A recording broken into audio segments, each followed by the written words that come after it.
अस्सलाम वालेकुम एवरीवन, उम्मीद आप खैरियत से होंगे। आज जो हमें क्वेश्चन गिवन है उसमें हमने एक 2 मीटर लेंथ जो टेबल पर मौजूद है जिसका 60 सेंटीमीटर हिस्सा जो है या पोर्शन जो है वो टेबल से हैंग कर रहा है। इसका टोटल मास 4 kg है। तो ये जो हैंगिंग पोर्शन है इसको भी जब हम टेबल पर अगर हम खींच के लेके आएंगे तो हमें इस पर कितना वर्क करना पड़ेगा। तो सबसे पहले तो हमें ये पता होना चाहिए कि टोटल लेंथ जो इस चेन की है, टोटल लेंथ कितनी है। टोटल लेंथ इस चेन की है 2 मीटर्स।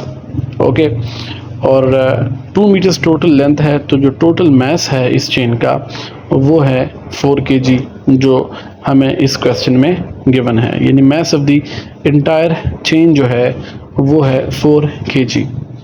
अब हमें नेक्स्ट स्टेप में हमें ये फाइंड आउट करना होगा कि पर मीटर मास कितना होगा, यानी 1 मीटर लेंथ के लिए इस चेन का मास कितना होगा। तो 1 मीटर का मास हमारे पास डेफिनेटली कितना आएगा, 2 किलोग्राम आएगा। अगर 2 मीटर्स की लेंथ का जो मास है वो 4 है तो 1 मीटर की लेंथ का मास होगा 2 किलोग्राम, जिसको हम लिख सकते हैं 2 kg पर मीटर। ओके, जो पोर्शन इस चेन का हैंग कर रहा है वो क्या है, वो जो पोर्शन हैंग कर रहा है वो 60 सेंटीमीटर है।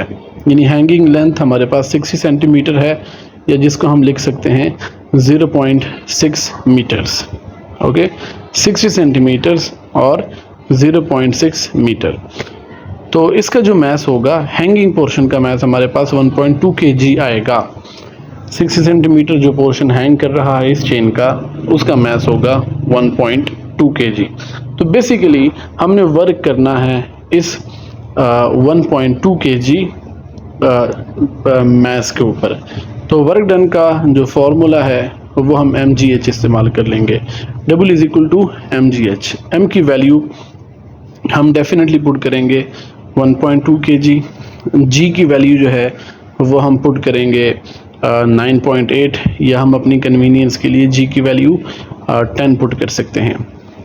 इसी तरह अक्सर स्टूडेंट्स को इसमें कन्फ्यूजन है कि ये जो हैंगिंग ऑब्जेक्ट्स होते हैं इसके लिए हमने h की वैल्यू क्या पुट करनी है। तो इसके लिए हम h की वैल्यू पुट करेंगे कितनी। स्टूडेंट्स से मिस्टेक इसमें बेसिकली ये होती है कि वो h की वैल्यू पुट कर लेंगे 60 सेंटीमीटर या 0.6 मीटर, हालांकि आपने इसकी वैल्यू 0.6 मीटर पुट नहीं करनी। ये जो हैंगिंग मास है 1.2 kg, सबसे पहले आपने ये देखना है कि ये किस पॉइंट पर एक्ट करेगा। तो अगर टोटल लेंथ, यानी हम सेंटर ऑफ मास का कंसेप्ट इस्तेमाल करेंगे, अगर टोटल लेंथ 0.6 मीटर है तो सेंटर ऑफ मास कहाँ पे लाई करेगा, 0.3 मीटर पे। यानी h की वैल्यू हम 0.6 के बजाय सेंटर ऑफ मास का कंसेप्ट इस्तेमाल करके हम 0.3 पुट करेंगे। तो 1.2 मल्टीप्लाइड बाई 10 मल्टीप्लाइड बाई 0.3 से हम अपना आंसर निकालेंगे। तो इस तरह हमारा आंसर आ जाएगा 3.6 joule. See you in the next video. Take care, अल्लाह हाफिज़।